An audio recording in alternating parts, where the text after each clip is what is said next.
Welcome to the SciFi Pubcast. Come for a drink, but stay for the speculation. So that's how we are all going to die?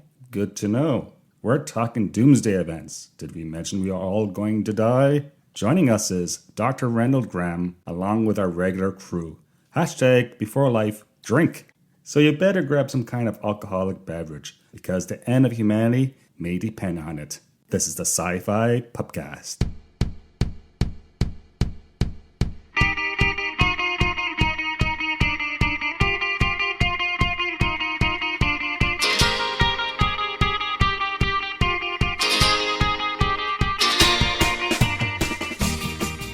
Greetings, welcome to the SciFi Pubcast, the podcast that tries to be a pub, and perhaps someday a pub that tries to be a podcast.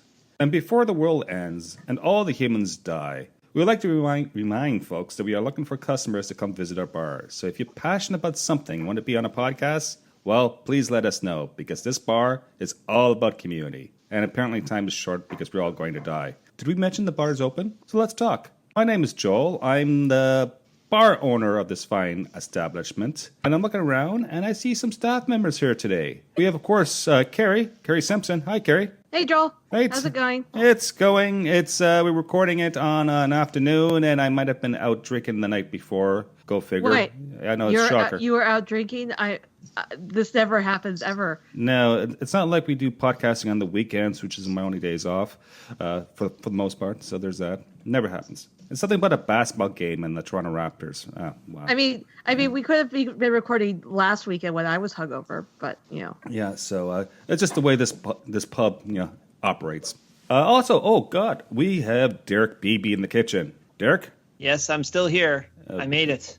You made it. Great. Thanks for showing up to work. We appreciate that. Wait, and who's that? Oh my God, is that Randal? Like Randal Graham? Author of Before Life? Soon to be followed up with a bestseller sequel by ECW Press? Did you mention he wrote Before Life? Randal, is that you? Hey, it's me. Thanks for having me. Right, so I said Before Life. So each time we say Before Life, you have to do a shot. That's how it works. Yeah, not just all a drink. All of us or just Randall? Everyone. Oh. Unless you're driving and you're I thought listening. he was getting residuals or something. Okay. Yeah, I thought I was going to hear the sound of I the thought, cash register in the background. Yeah, I thought you were like, I thought someone was paying someone to, say that like multiple times. 5 cent checks, baby. Love it. I love it. Okay, so let's see what's happening with the crew we have today. I've been okay. I just got back from Mexico. I believe I said that at our last recording. I've been back for about 2 weeks now. Had a great time. I haven't shaved my face, so I have a beard going. Apparently, my employer allows beards right now, so I'm looking quite devilish. My beard is like red and white and evil looking. So there's that. That's what's happening in my world. Carrie, what's happening in your world?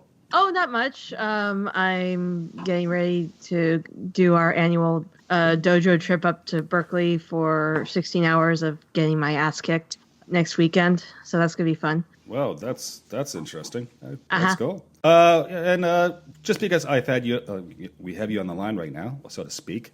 What's happening in the DC world? You're involved in several different podcasts. Anything new on the horizon? Well, I'm on DC Talk over on Random Chatter.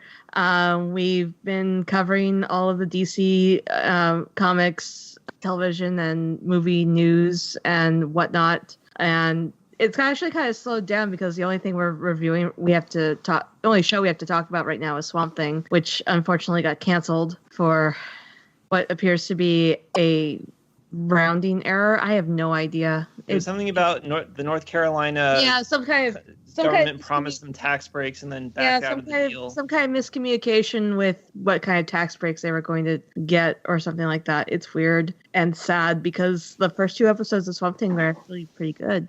They should really drain the swamp, just saying. There you go. Derek, what's happening in your world? Not much as usual, but next weekend I am going to Mystic, Connecticut with my friend. I'm hoping to meet Doctor Strange there and learn how to do magic. Okay. Doesn't Doctor Strange live in New York? Yeah, but it's Mystic. Isn't that where all the magic people are? No, that's not how it works, dude. Isn't she a shapeshifter from X-Men? That's Mystique. Oh, sorry. Right. And since I have you there, Derek, how's the kitchen doing? It's pretty good. Our special today is, well, you know how they always say the only thing that will ever survive a nuclear war is the cockroaches? Oh, no. Well, no. I know you're going to find this hard to believe, but I was able to find a lot of cockroaches around here, and I fry them in some deep batter, and they're pretty good. You know, I do have that old saying, if you fry anything with enough batter, you can make anything taste good. Right. Thanks for Right. that. And plus, this will help us pass our health inspections now, too. Derek, I didn't know you were Scottish. We have all the angry Scots going to be emailing us angry emails. Great, thanks. Okay. I'm an angry Scot. I'm allowed to say that. Are they known for eating cockroaches? I didn't know that. No, just deep fried everything. Oh, okay. Yeah, let me clarify. It was the deep frying, not the bug eating. Oh, God. I thought you were just talking about my kilt. No need for you to feel Wow. guilty. It gets very Okay. hot in the kitchen, and I need the ventilation, okay? What kind of That- roach that did you say is those were? Well, I mean, the safety hazards just doubled right there. Wow. Oh, well, since we're talking to Randall, what's up in your world? Quite a lot, actually. Today, weirdly enough, is the 4th anniversary of the day I got the scariest email in my life, and that was the editor from ECW Press emailing me saying, I've spoken to the head publisher and we need to talk. And I freaked out, and many pants were shat. And then I phoned the editor, and she announced that Before Life was going to be published. So Drink! that, Okay. Yes, that was pretty exciting. And weirdly enough, that same editor called me yesterday and said she has finished the edits on the manuscript for the sequel. So I will be receiving those on Monday and then plugging my way through any editorial suggestions, making any clarifications she wants, and then it's off to the publisher. Excellent. Congrats. Right. Thank you very much. So, book tour? Yeah, haven't got that arranged yet. But baby steps, Joel. Baby steps. Yeah, And listen. Speaking of wonderful books, I again don't know if I'm allowed to talk about this, but I have been reading some manuscript work by some author guy named Derek Beebe, and it was one of the highlights of my last week was reading that manuscript. It was really well done. Thank you very much. This one is, of course, unpublished, but I am trying to find an agent, hopefully one day. Well, any agents listening out there, I heartily endorse this book. Not that my word counts for anything, but to the extent that I represent a large group of readers, which I think I do, I like a lot of stuff that a lot of other people like. I really enjoyed Derek's book. Joel, we've got to get this podcast out to agents somehow. Right, Toronto, right? Yeah, that's right. When you release it on Twitter, do hashtag writing or agents or something. Yeah, let's do that, sure. Is Yes, that a thing? It'll be Agent Smith, and he'll show up. Uh-oh. Oh, God. Yeah, and like right now, use all your creative juices because, we're going to be talking about death and the end of humanity. But before we get there, Randall, were you in like Las Vegas like recently? I was indeed. I was in Las Vegas in May. My wife and I tend to go away every May as soon as exams are done and escape for a week or so. And I didn't have high expectations. My wife and I aren't gamblers at all. And notwithstanding my behavior on various podcasts, we're not heavy drinkers and big party people. So we didn't anticipate, loving it. We just thought it would be interesting. Anyway, we loved it so much. We're going back in August. Oh, man, that's great. Wow. Yeah, it was fantastic. We saw a bunch of shows. I loved Penn and Teller. They were hilarious. We went to the Blue Man Group as well. We saw a Cirque du Soleil show. And so we decided there were a lot more shows to be seen. And we're going back and doing it all again. Excellent. There we go. Cool. So Vegas before the end of the world. Why not? That's all the cool kids That's are right. doing. So there's that. Speaking about cool kids, let's do some housekeeping. Yes, join our Discord server. If you don't know what Discord is, it's basically used by gamers to talk while playing video games. And there's also text channels. So that's what, as a podcast, we use as text channels. And there's tons of podcasts out there with Discord servers. I say more the merrier. So it's all about having a voice. So join us. So if you want a Discord invite, check out our social media. That's our housekeeping. Moving on, our beer recommendation. So I'm a Canadian right now. Well, I am, and I'm living in Ottawa, Canada. And last week, our Prime Minister had a beer with a certain former President of the United States, Obama. So, Obama and Justin Trudeau, they had a beer at a brewery called Big Rig, which is an Ottawa brewery. So our beer recommendation is its standard gold lagered ale. It's 5% alcohol by volume and has a 20 IBU rating out of 100. Definitely check them out. They're actually based in Canada, which is kind of like a suburb outside of Ottawa. They have several different restaurants around the Ottawa area. Definitely check them out. And it's a good thing we're talking about drinks, because with this episode, we're talking about, how is the world going to end? And thank you, Derek, for actually coming up with this topic. You must be really depressed. No, I was thinking of a point in one of my stories where it's going to be the apocalypse. They know that there's a 99% chance that the entire universe is going to get wiped out. Obviously, the heroes are going to, try to do what they can to stop it from happening, but they have a 1% chance of success. And if they fail, which they probably will, everybody's just going to blink out of existence in an eye blink. And I was kind of going back and forth about, should the government tell the people, because there's nowhere to run, there's nowhere to hide. So, that you can't do anything to survive it. You can't fly away in a ship or hide in a bunker. So you're going to die no matter what if it happens. So don't they have the moral obligation to let people settle their affairs so that they can, say goodbye to their loved ones or do their bucket list or something like that? Or do they have to keep quiet to prevent, panic and riots and mass chaos? Lots of ethical questions we will be unpacking in this episode, that's for sure. I just want to say that our happy hour will be extended during this period. So we'll see you, grab a drink, we'll see you in Valhalla or Star Wars Heaven or wherever, happens, afterlife. Notice I didn't say before life. Drink. Maybe Detroit. We'll all end up in Detroit. There we go, Detroit. We'll all end up in Detroit, yes. And there's a ton of doomsday movies out there. And in our show notes, I put a bunch of them there. There's just hundreds and hundreds of them. I'm more interested in the ethical questions and the way we are going to die rather than the specifics of certain movies. So, but it's all really neat. So, guys, if we're all going to die as a species or as humanity, what's the best way to go?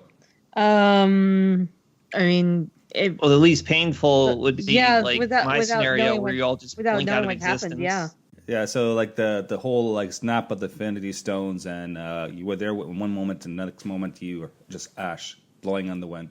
Oh, that reminds me. I thought of that the other day. What if there was an alternate version of Infinity War where when all the people are dying, they're screaming horribly instead of just peacefully going off? I was just like, ah, ah, ah. I think you do need to speak to someone, Derek. Yeah, Derek, I think there's something very wrong with you. Oh, God. I don't know. Is it possible for the entire humanity to drink themselves into a stupor? Yeah, probably. I don't think everyone would do that, but there's that possibility. I don't know. Let's go back to, Derek, your original concept. Because my personal take is that if you're in power and you know that the world's going to end, like there's a big giant asteroid hurling towards Earth that's going to impact in, say, next year or next week or tomorrow, that you're obligated to tell the people. And you do that because, there's going to be mass chaos, there's going to be violence, but to me it's a free will existential thing. You let people decide. They need to know this. And because it's a fight or flight. Even if there's no chance, people will still fight to survive. It's the survival mentality. And I think this act of defiance in itself is meaningful. I don't know. What do you guys think? Well, I disagree almost entirely. Good. And I think the reason I disagree almost entirely is that there's a general scientific consensus right now that we do face an existential threat, and the government can't agree on whether or not that's a thing. Or a number of Earth governments can't agree on whether or not that's a thing. So the possibility, let's be government specific, Randall. There's one. Well, there's one, but there are also elements within our government in Canada. One of our conservative ministers, Lisa Raitt, tweeted a tweet today that was brushing up against climate change denial. And the possibility of government error in declaring whether there is or is not an apocalyptic event about to happen is one that seems so manifestly likely that if they made the error in the other direction, saying there is an apocalyptic event on the way, and then all the mass shooting and rage and craziness started, and then it turns out the asteroid is missing us, I think the possibility of a false positive in declaring an apocalypse is so great that we're better off just letting it happen and not telling anyone in advance. That's a good point. So if letting everyone know that the world is ending turns the world into the purge, that's probably a bad thing. That's right. I kind of see your point. I kind of agree with you on that in as far as that's concerned. I think my take is that if you know something is happening and there is any possible way to stop it, then you are under a moral obligation to do everything possible to stop it and inform the public that of what's going on. So yeah, the whole climate change thing I think there's a moral obligation to make sure that everyone knows that. I mean, I think most people know that climate change is a thing now. I hope. Yeah, I hope. I hope. And that there are people trying to do what they can to mitigate that. But unless the reports I've been seeing about humanity itself being wiped out in like 30 years is true, then we have to be able to live with whatever is going to happen within the next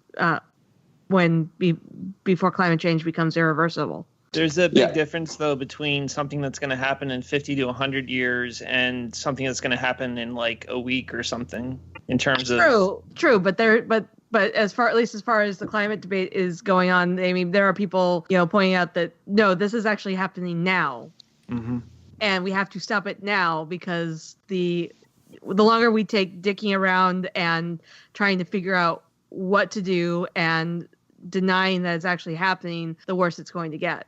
Yeah, I'd say there's no question about getting the word out on something that could be prevented that will happen a long time from now.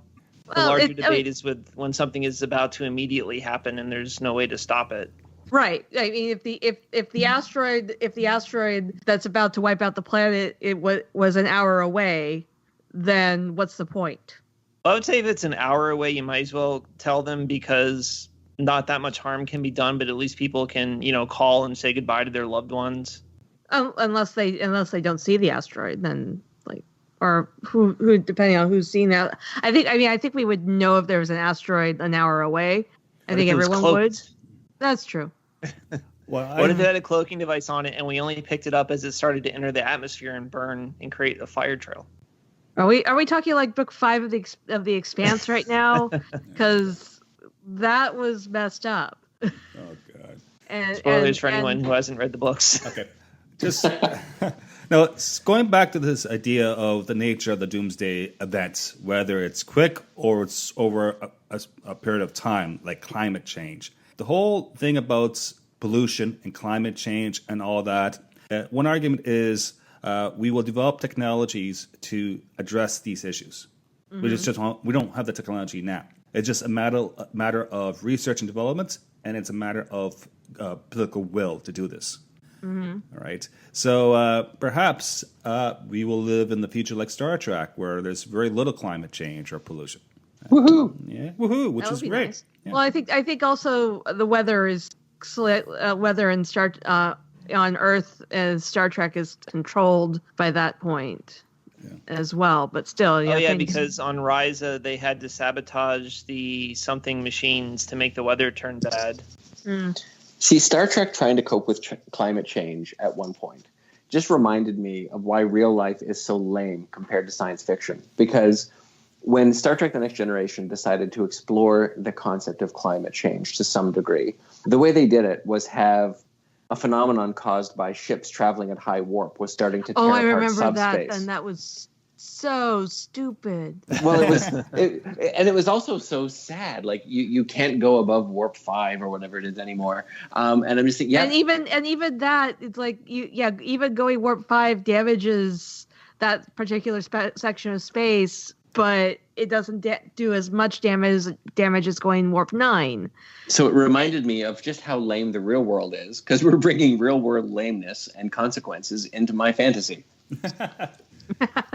Yeah, your fantasy world's getting polluted. I kind of got what they were trying to do. Oh, it was smart, but it was just too real.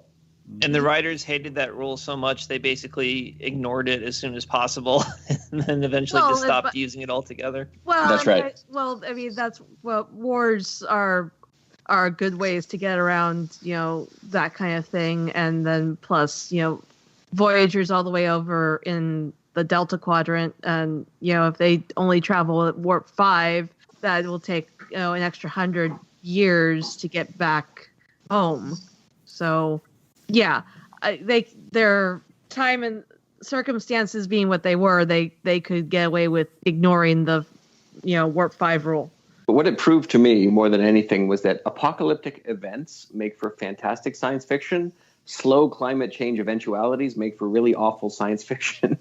Even in a fictional story, they choose to deny climate change and just to pretend it didn't happen. It's too awful to think about. Well, here's the thing. With climate change, do you think there's going to be life still on Earth? Or are we going to turn into like a Venus or a Mars with probably no life there? I'm not talking about human life. I'm talking just life in general. I just barely have a life here now. Exactly. Well, I mean, I've heard them talk about this. If climate change gets to a point where the planet is uninhabitable for humans, the Earth will still be fine. To quote one of my favorite fictional scientists, life will find a way. It may not be us. You forgot the pauses. Life will find a way. Whatever. And then the sorry, go ahead. Whatever. But if the planet becomes uninhabitable for humans and most mammals, I mean, then then we die off, but the planet will still be there, and whatever life can survive in the new environment will take over. Yeah. Hopefully we'll get dinosaurs again. Ooh. Yeah. Well, it never gets old. What? Nice. Yes, and we won't have Justin Bieber to worry about, so that's encouraging. No! Yeah, I put a bunch of Justin Bieber That's jokes. treason. What do you mean? I put a bunch of Justin Bieber notes in our show notes, just jokes, and yes, Justin Bieber's from Canada. We have to say that. Full disclosure. He's from my neighborhood. He's from Stratford, Ontario. Oh, really? Wow. Just outside London. Yeah. I think you owe us all an apology. Well, is it too late now to say sorry? There you go. Now, going back to the idea of if the governments or the world leaders knew about some sort of doomsday event happening, should they tell the populace? Should they tell the people? There's also this thing that governments are horrible at keeping secrets, right? So someone's going to leak that information. And sure, it'll be discredited and people will think it might be nonsense. But there's only one example I can think of where a government kept a secret, and that was the Manhattan Project during the Second World War with the United States government. And eventually they let the cat out of the bag, so to speak, when they dropped the 2 bombs on Japan in 1945, ending the Second World War.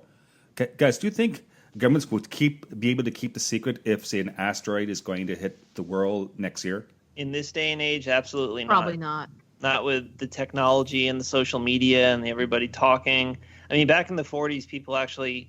Well, first of all, they didn't have the means to blab easily. And second of all, there was still a sense of patriotism and service to your country back then that most people don't really have today. What do you think, Randall? Well, the only thing saving us from the bureaucracy, they say, is the incompetence of the bureaucracy. So, I mean, is it likely that the government would be able to hold that secret in the age of Julian Assange, in the age of WikiLeaks? We can't keep secrets about anything. We can't even keep emails secure. I mean, the level of bureaucratic incompetence that we witness suggests that certain kinds of secrets are going to leak. Secrets that are that high level, I don't know. I mean, do they have internal controls that allow them to restrict that sort of information to a certain subgroup of people who are more competent at keeping secrets? There's a ton of military secrecy about which you and I and the listeners have no idea. And that stuff is kept secret on a daily basis. There's lots of things that can be kept secret. If someone had proof positive that there were aliens on Earth, See, I am assuming that there is no such proof when I say that, no, I don't think they'd be able to keep that secret. But it's certainly plausible to me that government secrecy at high levels is possible when it comes to earth-shattering cataclysmic events. But, humans are humans. We make errors. We share secrets. We decide, what harm could come from telling my spouse. And secrets get leaked out that way. I'm reminded of J.K. Rowling trying to publish under a pseudonym.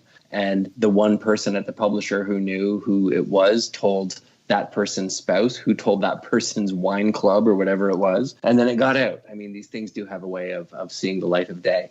But if there were strong enough reasons that were palatable and acceptable to a large enough group of people within that inner circle that said that if we leak this secret, there will be really bad consequences for people, much like there would have been with the Manhattan Project. If we leak this secret, we're risking our ability to win the war and stave off fascism or whatever it was that we were trying to stave off at the time, then I think the likelihood of keeping that secret is strengthened. But it is definitely a concern. I mean, my whole reason for saying the government shouldn't tell is because of the possibility of government error.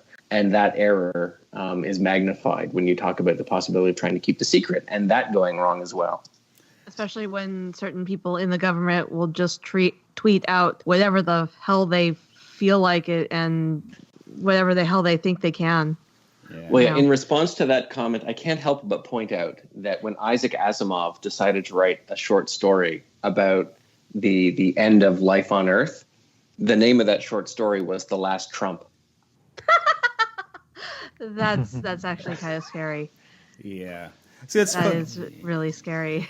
Yeah, even among ourselves in this little podcast, we have disagreement what government should do.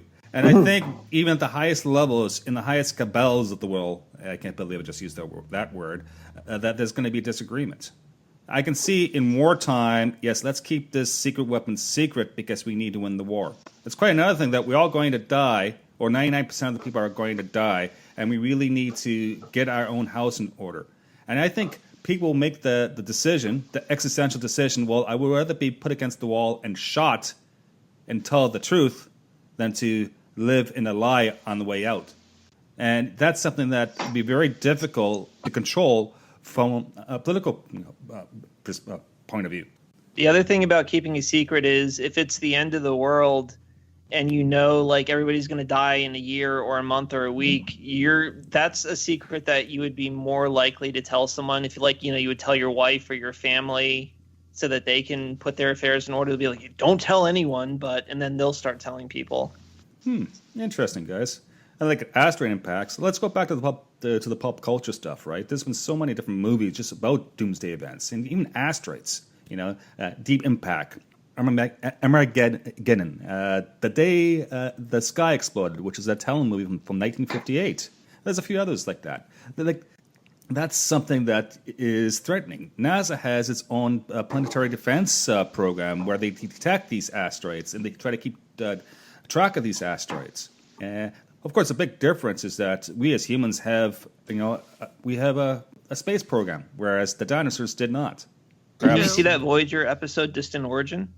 That was cool. That was cool. Where the dinosaurs did have a space program. Yeah. Or one specific species of dinosaur had a space program, and they got off rather than going underground like the Silurians. Mm-hmm. That's actually one of my favorite Voyager episodes. Interesting. Sorry, Joel. Go ahead. No, it's good. So you have all this ethical stuff, which is really interesting. Of course, in science fiction, you have lots of ways to die. Alien invasion is popular. What do you guys think? What happens if the aliens invade? Well, that depends on the mentality of the aliens. I mean, most of the alien invasions that we see in science fiction are not friendly. Well, if they're anything like us in the history of human colonialism of each other, then we're fucked. Exactly. Well, I, for one, welcome our new alien overlords and would like it to be known that I can be used to help round up the others. Oh, God, yeah. Well, I don't know. If it's like the aliens from Independence Day, yeah, that's going to be a fight. But if it's like or the aliens from Falling Skies. Oh, yeah, there's that. Or if it's like the Vulcans. Yeah, the Vulcans were going to leave us alone until they discovered that we had warp capability. Yeah, there's that. And they invaded? What? And then they invaded? In the Mirror Universe, they tried to. We shot them. Really? Oh. Oh, yeah, I remember that. Was that on the Enterprise? Yeah. Yeah. But no, but then they decided, oh, hey, the humans might actually be people worth getting to know. So they came and introduced themselves. Interesting. Who knew? Why is it aliens, besides the Vulcans, it's always like bugs, some sort of bugs, or some sort of, like Ender's Game or Starship Troopers. They come to mind. And they didn't actually invade Earth, but they did launch attacks against Earth. I don't know. I think it's basic fears that we have, right? Like, we have probably programmed in by evolution a fear of reptiles, a fear of insects, a fear of arachnids. And so we tend to, when we want to make something scary that we imagine is going to invade us and take over, we have evolved forms of those things that already prey on our basic innate reptile brain fears. And it makes for powerful literature. Well, it's also kind of egotistical, I think, to assume that any alien species are going to look like humanoids because that's what we look like. I mean, what's to say? Who's to say that any aliens that come down here aren't going to look like bugs or amoebas or something? Like we could be visited by the blob. Yeah, and it's going to be terrifying. But Yeah. I like to think it's going to be like an alien invasion or destruction would be like the Hitchhiker's Guide to the Galaxy. There's some galactic government or organization that just wants to make a superhighway, and we're in the way. So yeah, Earth has got to go. Well, if we're talking about this in relation to whether we should tell people or not, I think the big question is whether this is aliens are just going to come in and wipe us out, or if they're looking to conquer us, and if we can coexist with them, even if it's a servant. Because if they're just coming to kill us all, there's not really. Then we're screwed. Yeah. Yeah, I mean, there's not really. It doesn't really matter what you do at that point. You fight. Survival mentality. Unless No, but you're Derek, I mean, if you it's going collaborate. to like bomb us from orbit or something. Yeah, there's that. Yeah, it's interesting. You look at that and go, alien invasion or destruction. Is it a possibility? Anything's possible. Yeah. I think we're far more likely to kill ourselves than we are to be killed by some outside force. Yeah, I agree. I agree too. Probably.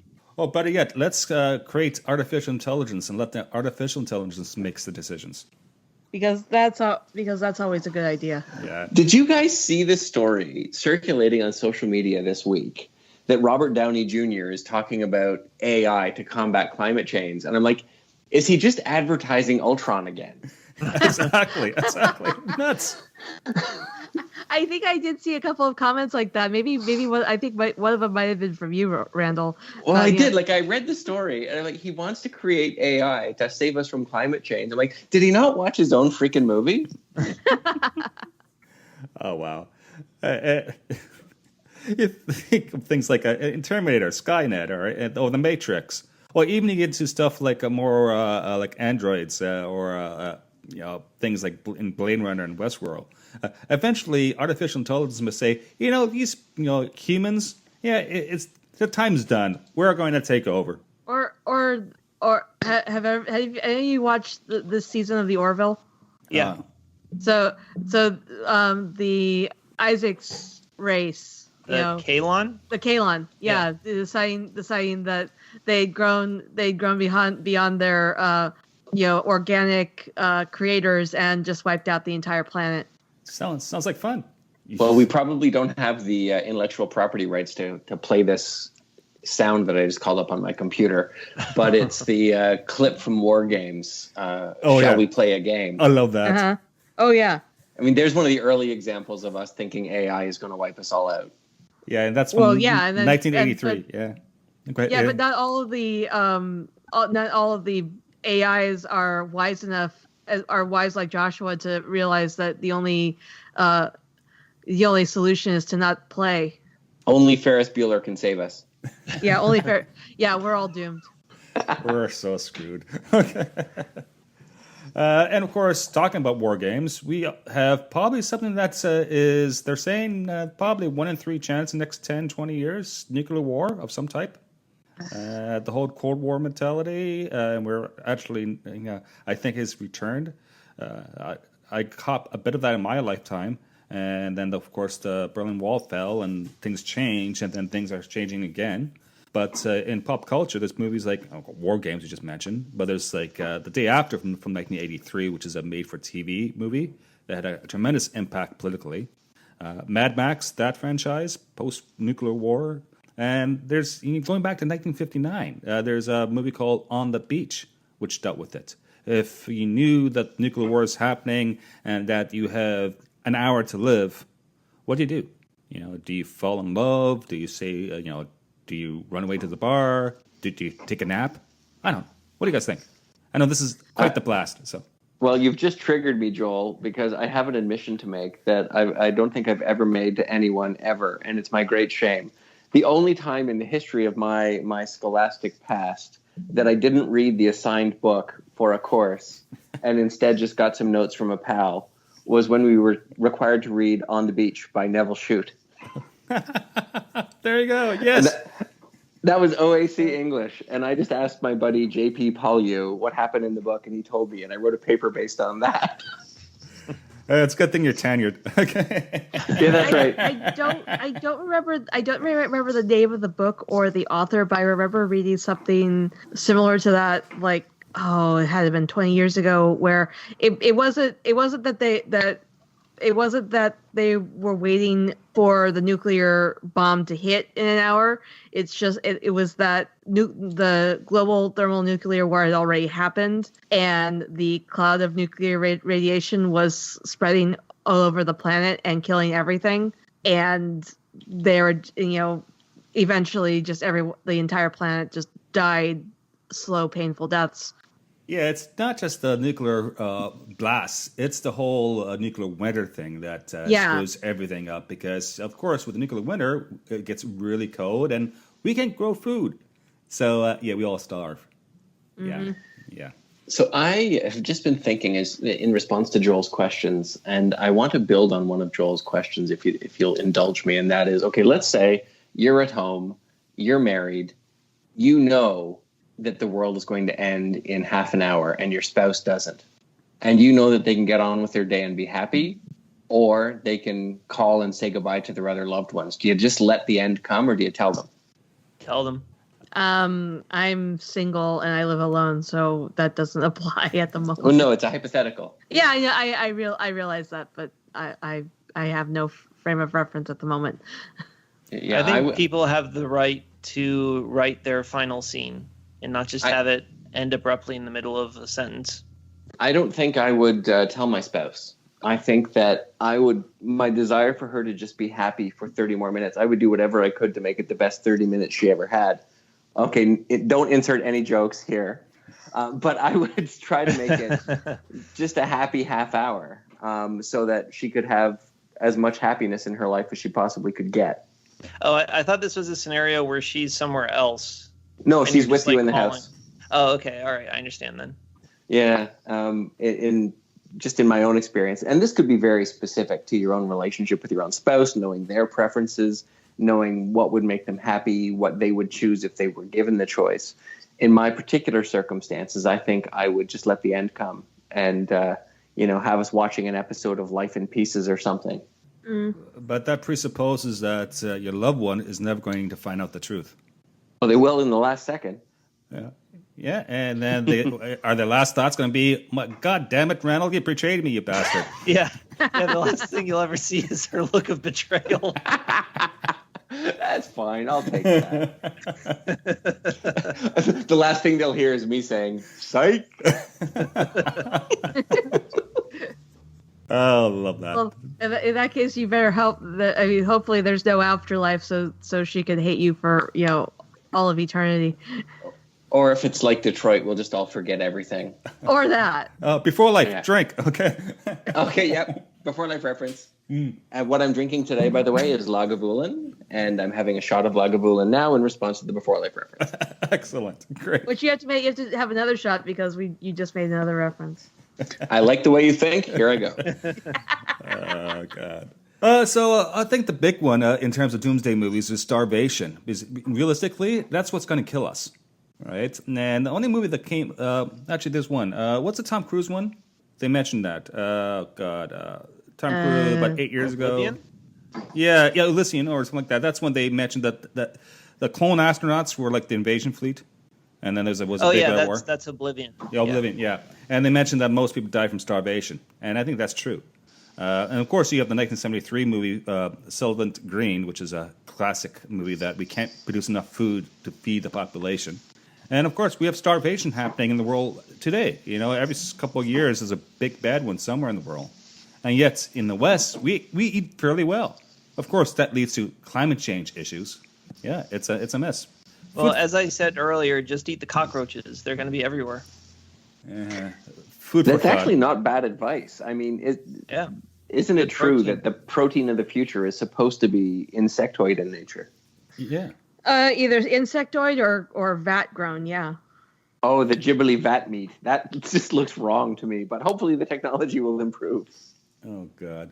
Yeah, we have to get over some of our hang-ups, and that's not going to be me. I won't be around. We can only produce one kind of protein in the lab, and it is haggis. Hey, I like haggis. I know, me too. I love haggis. There's that. Or we could just stop having kids. That could kill humanity. Yeah, the whole infertility business. If you know the movie or in the book Children of Men, that was a big thing. I love that movie. I haven't seen that in years, but yeah, it's really good. Really. Well, I haven't read the book, but that I at least on the show for *Handmaid's Tale*, that is part of the driving factor for a lot of the stuff that is going on with Gilead. Is that there are people who can't have children, so other people are forced to. Yeah, that's all. *Handmaid's Tale*. I remember reading the book back in the day. I'm not up on this TV series. It's very, very relevant and very scary. Yeah, I agree. I know. Yeah, it's a mess. Going back to the bug thing, wasn't there a bug scene in *Snowpiercer*, the Chinese film from 2013? I don't know that film. Oh, it's. I only saw it once so long ago. I haven't seen it. Yeah, Sorry. Yeah. It's pretty funky. Basically, you have the last remnants of humans on this high-speed train that basically go through like a frozen Earth, and so it really talks about power structures on the train itself, and it's very visual and very graphic. It was a very good movie. It's just that I only saw it once 6 years ago, so I don't remember it at all. Well, I mean, there's also the book trilogy and the resulting TV series *The Strain*, which is like it's basically it's an vampirism treated as if it was an outbreak. Yeah. Oh, *The Strain*. Yeah, I really liked that TV show, and I read the books too. That was a good show. And it didn't. My absolute. Oh, go ahead. No. Go ahead. I was going to say my absolute favorite apocalypse sci-fi. The only one that I go back and watch again and again and again, unless you count *Terminator*, which I suppose is apocalypse sci-fi, is 12 Monkeys. And to me, that resonates so strongly because it's not humans know that the apocalypse is coming and do what they can to stave it off. It's that the apocalypse has happened and we don't know how the hell it happened. Right? We all died off and all of our efforts are spent in trying to figure out what the cause was and how do we prevent it.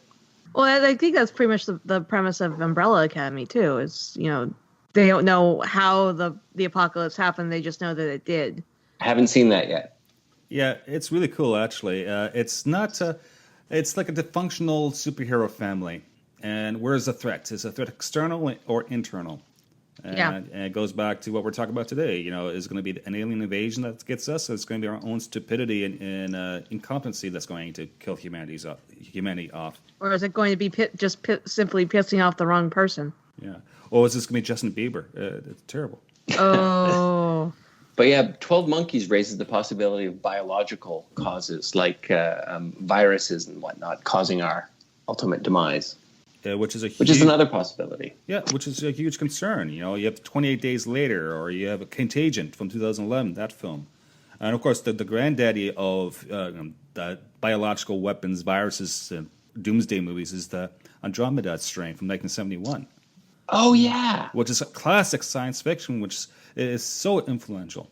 Well, the book, I haven't seen the movie, but the book is phenomenal. Yeah, so that's a Michael Crichton movie, isn't it? Michael Crichton. Yeah. Michael Crichton wrote the book. They recently did a TV miniseries out of it 5 or 10 years back as well. Mm-hmm. Yeah. So, but even then, the virus came from a meteor, I believe, right? So it came from outer space. Yeah. Like a satellite. Recovered a satellite that was in space, and there was an alien organism attached to the satellite. That's a bad day. Yeah. So, of course, we can also go in and kind of do some gene manipulation, right? So genetic modifications. I want a baby with blue eyes instead of brown eyes. Or I want someone as smart as a law professor versus someone who's not a law professor. Or I just want to cure my father's dementia. Yeah. Yeah, and suddenly we get into the world of Planet of the Apes. So yeah. Yeah. What do you guys think? Well, that would be certainly interesting, I guess. Yeah. I don't know. I guess there's that. If we dabble into, say, cloning sheep, maybe the sheep's going to get pissed off at a certain stage. We dabble in cloning sheep, and suddenly we have carnivorous sheep. Oh, let's not talk about the rabbits. Sheep-mageddon. Yeah, that's a good pitch you guys should do. Okay, to a publisher. Carnivorous rabbits? Yeah. Oh God, that's a bit hairy. Fluffy guard rabbits? Isn't there already a book called Bunnicula? Maybe a vampiric rabbit. You say so. It sounds familiar. These are ordinary rabbits. Oh man. Okay. Yeah. I'm not sure. What else is a ways to die? I personally think we should all. Sorry, that just struck me as really funny. What else are ways to die? Sorry, this is coming. Why does every long conversation I have with someone end with that sentence? Please kill me now. No, I once appeared before the Senate in one of the highlights of my legal career to advise them with respect to legislation concerning medical assistance in dying. If people want to be able to have medical assistance in euthanasia, should their life become unbearable. And I was there not as an expert in death or what's going to kill us all or anything of that nature. I was there just to help them interpret the language of the legislation that was being proposed. Oh, thank God. Yeah, that's thank God for clarifying that. Okay. Yeah, you don't want to be in the substance of the thing. But anyway, one of the phrases in the legislation was that in order to qualify for euthanasia, your death had to be reasonably foreseeable. And my favorite moment in my legal career so far, and this was just a couple of years back, was that I got to tell the entire Senate assembled for this meeting that all of their deaths were reasonably foreseeable. And promptly arrested. Well, yeah, one of my buddies who's a lawyer at a firm I used to practice at used some web-based program to take a screenshot of me sitting there appearing before the Senate and change the news chyron at the bottom of it. And he changed it to law professor threatens Senate with death. Ouch. Yes, and that's a Canadian Senate. So yeah, go ahead. That's right. Yeah, so they were all very polite about it. That's a great story. Oh, wow. But yeah, we're all going to die, and so that's sort of interesting. I don't know about the rest of you, but I have no children, and I think that changes the way you look at apocalyptic events because my line ends with me, and I conceptually care about future generations. But I don't look to a manifestation of future generations that I specifically care about and love in the form of a child of my own. And I wonder if that is a driving force toward people's response to climate change. I mean, I care deeply about climate change and want us to save the world for future generations. But I wonder if those feelings are ramped up where people actually have a generation below to worry about. Well, don't forget, Randall, you do have a child in before life, and you want that book to survive on into future generations so that other people can read and enjoy it. And also, that's a shot. Drake. So at the very least, you need to broadcast the audiobook version out into the heavens so that the aliens can pick it up and carry on your message. Oh, like Contact. Yeah. Yeah. Yeah, fair enough. Oh, send it to a black hole. Oh, no. Well, my book is already partly there. Oh, no. But I think I've seen a couple of articles about millennials not having kids because climate change. What's the point? Wouldn't that be interesting if the thing that kills us off is fear of producing future generations.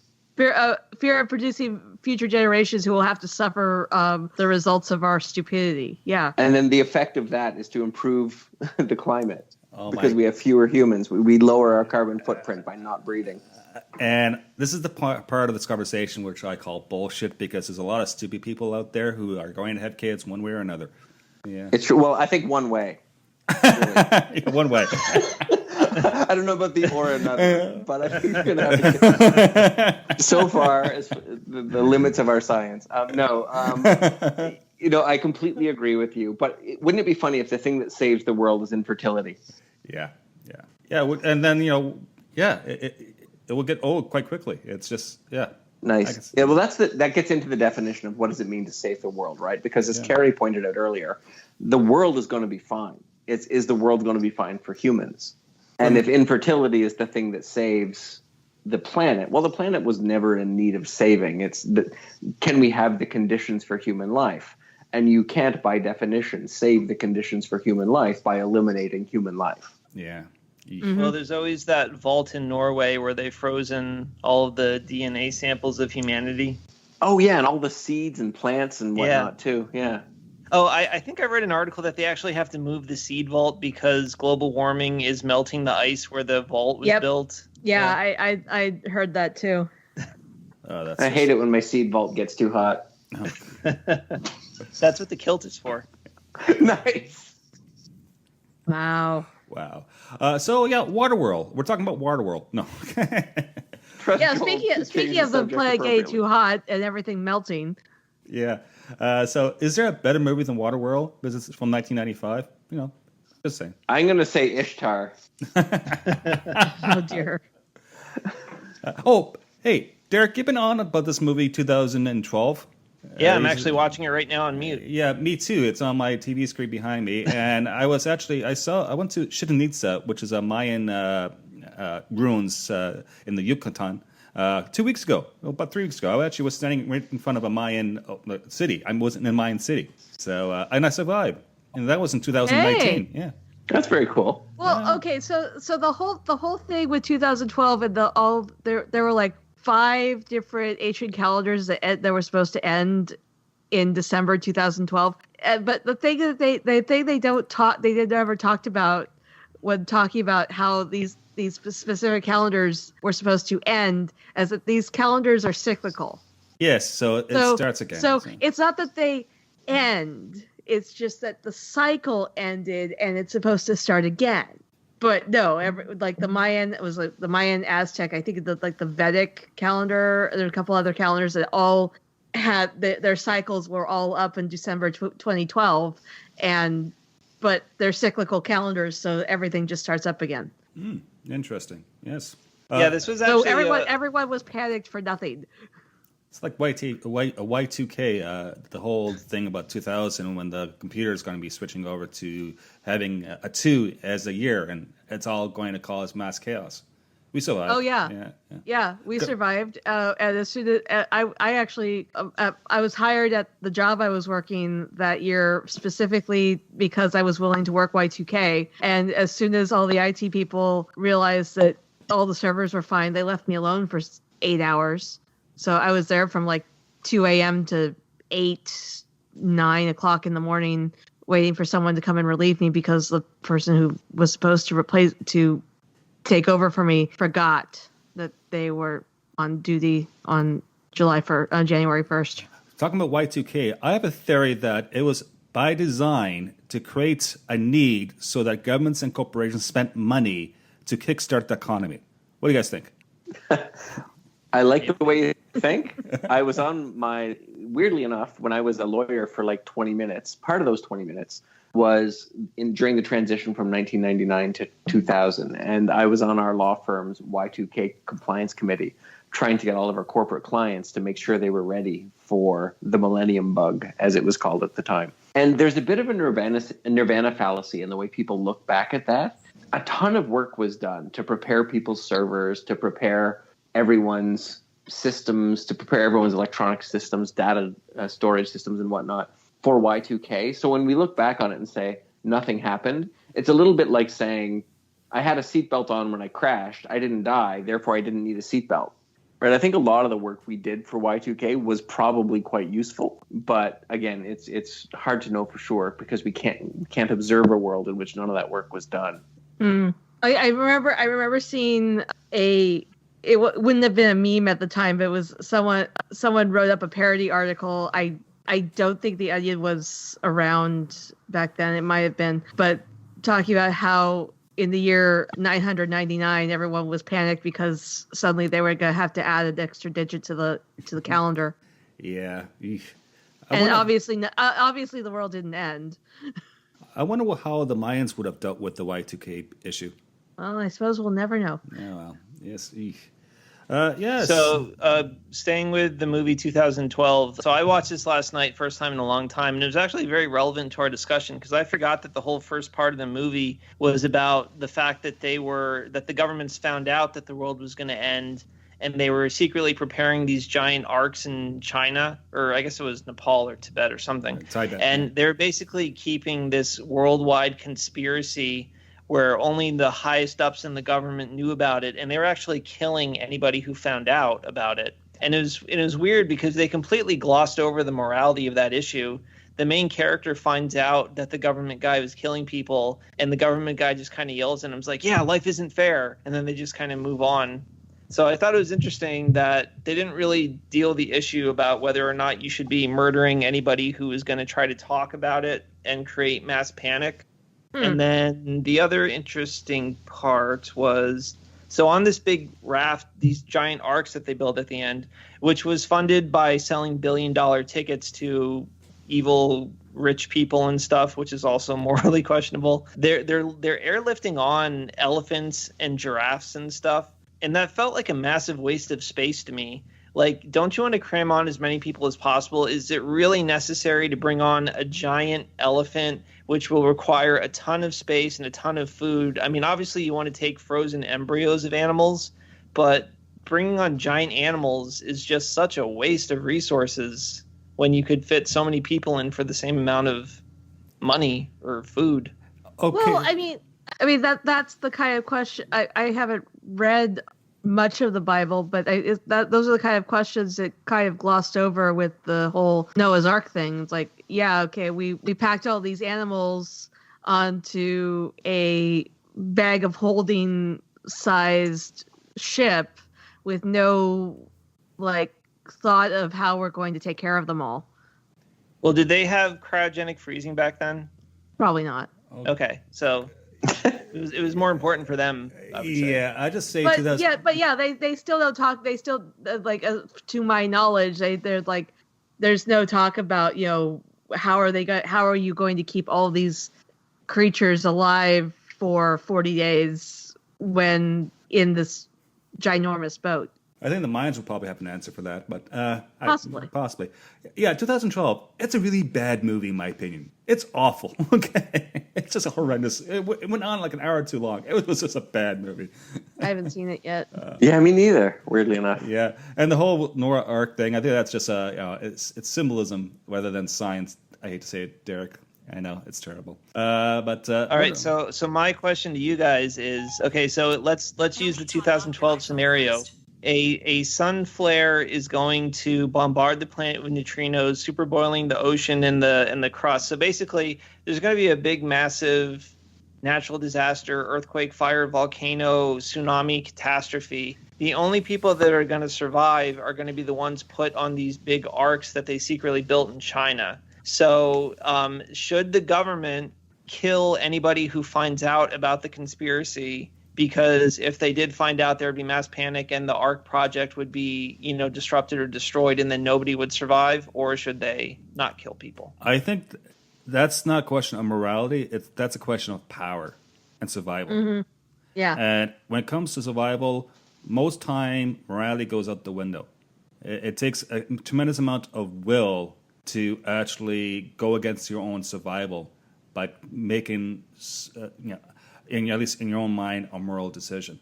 This is like really, John Paul Sartre territory and Camus, and yeah, it's I don't know. This isn't even end of the world type stuff. This is, Titanic, and the people pay the rich people who can pay to get on boats while leaving.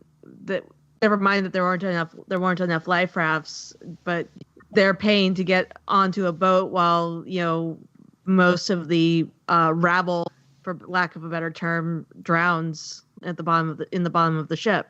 Yeah. And I'm just going to go on record and say that my usual vote will be for whatever option is not kill people. Yeah. Yeah. And of course, I think Ren will be one of the first persons being killed because of that, and that's horrendous. But, but that's humanity for you. Only the good die young.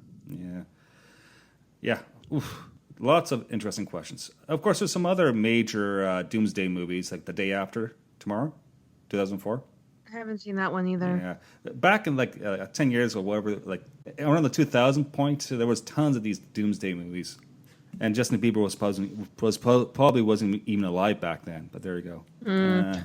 It was probably a 9/11 anxiety type of zeitgeist of people worried about mass tragedy and the end of the world, but using it in a metaphor rather than directly being about terrorist attacks.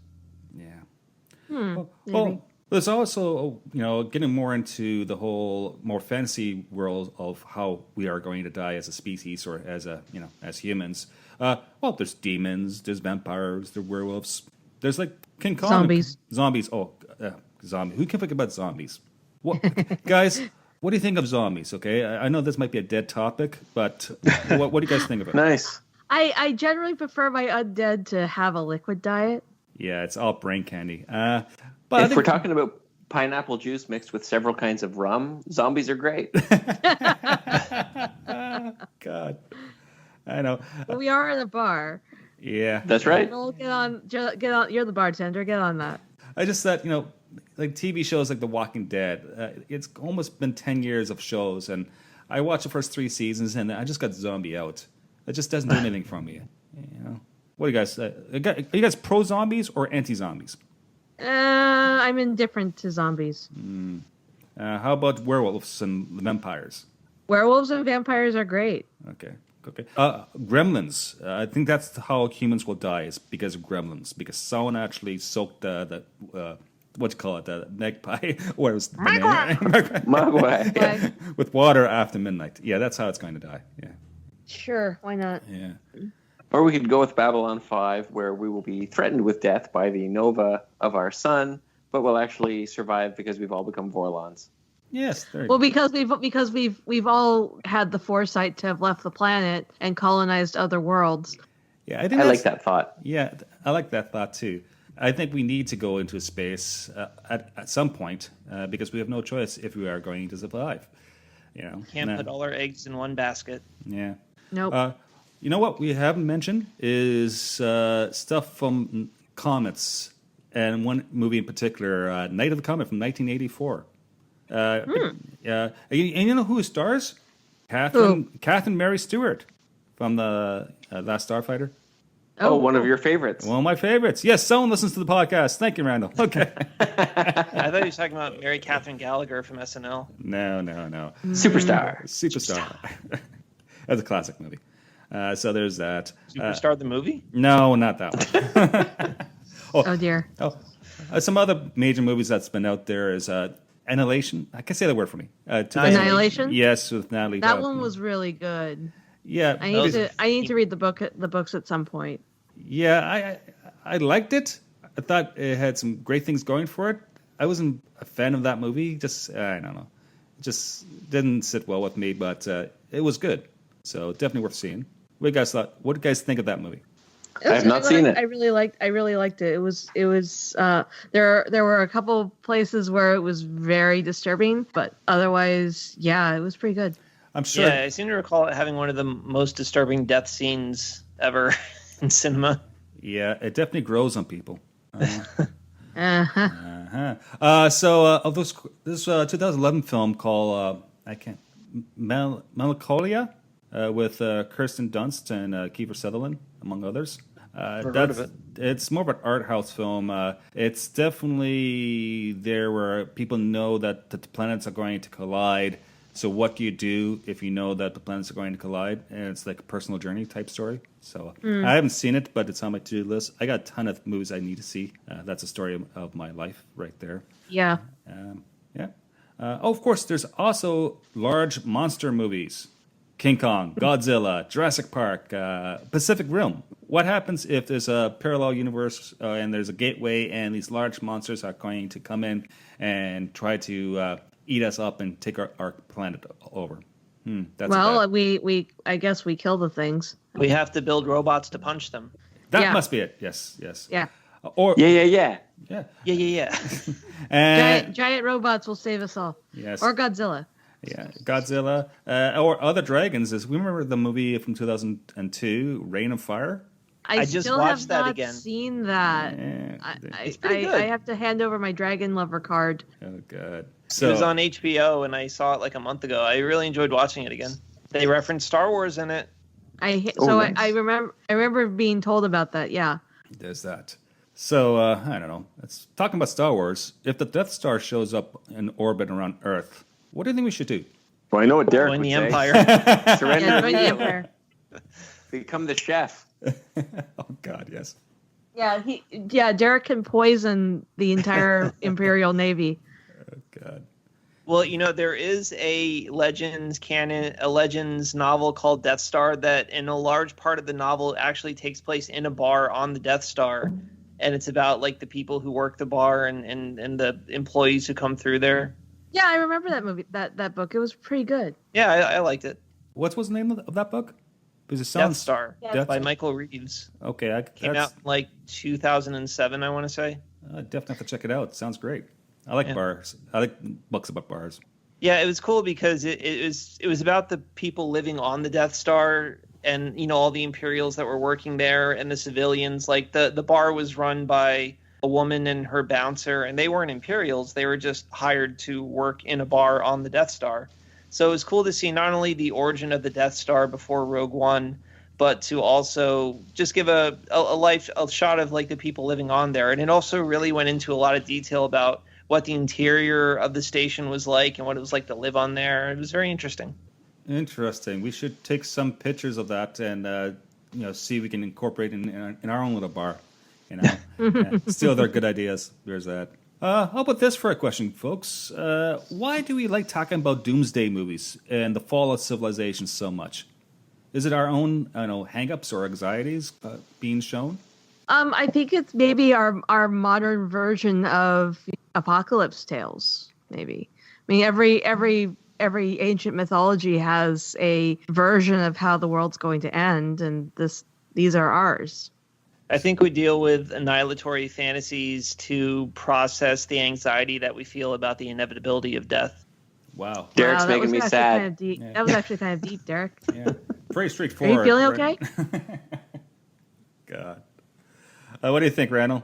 I mean, we like things that scare us, right? And so the ultimate fear is the thing that doesn't just kill us in the dark, but the thing that kills everybody, right? Like the magnified fear about what's going to apply to everyone all at once and nuke the whole species.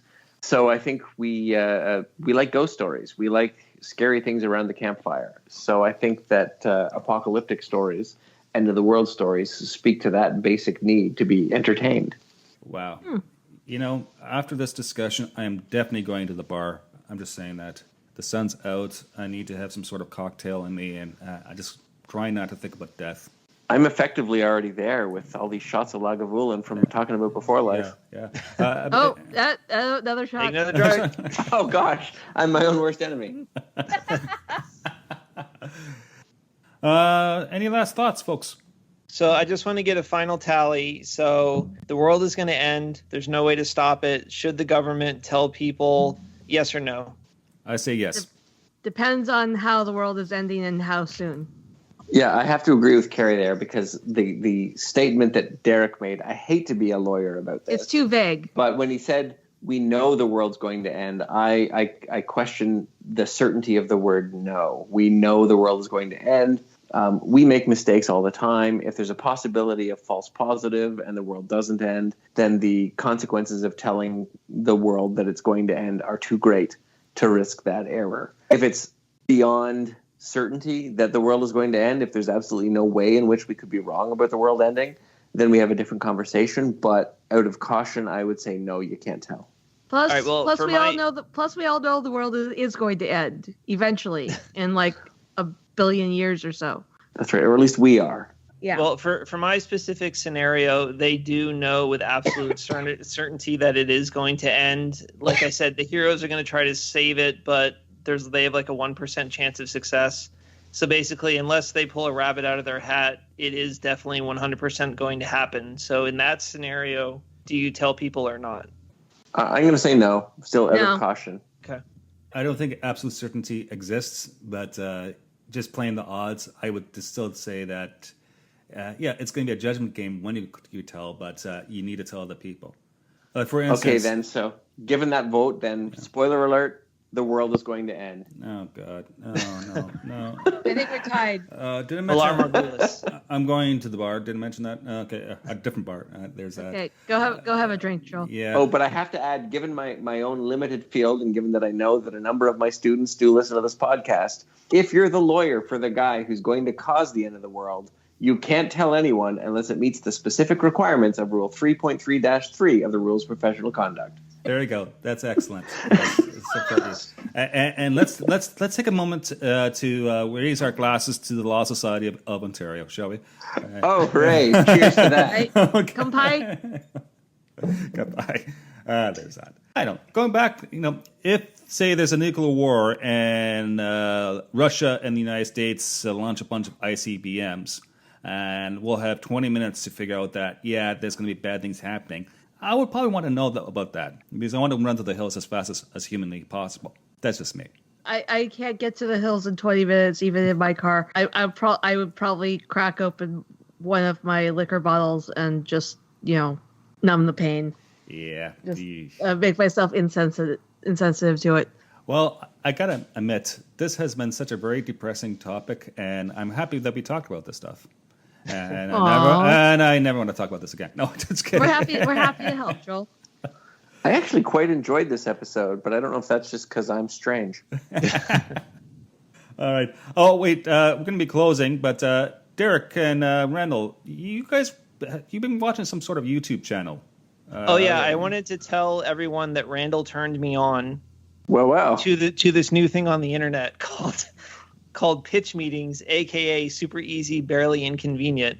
There's about 130 videos of this, and it basically is pointing out the plot holes or inconsistencies of a movie. It's the same guy talking to another version of himself. One is the screenwriter of the movie pitching the movie to a studio executive, and they're both just complete idiots and very enthusiastic about it. And the executive will point out a plot hole, and then they'll just completely gloss over it. It'll say, "I don't know," or how is he going to get out of that? And then he'll say, "Oh, it'll be super easy, barely an inconvenience."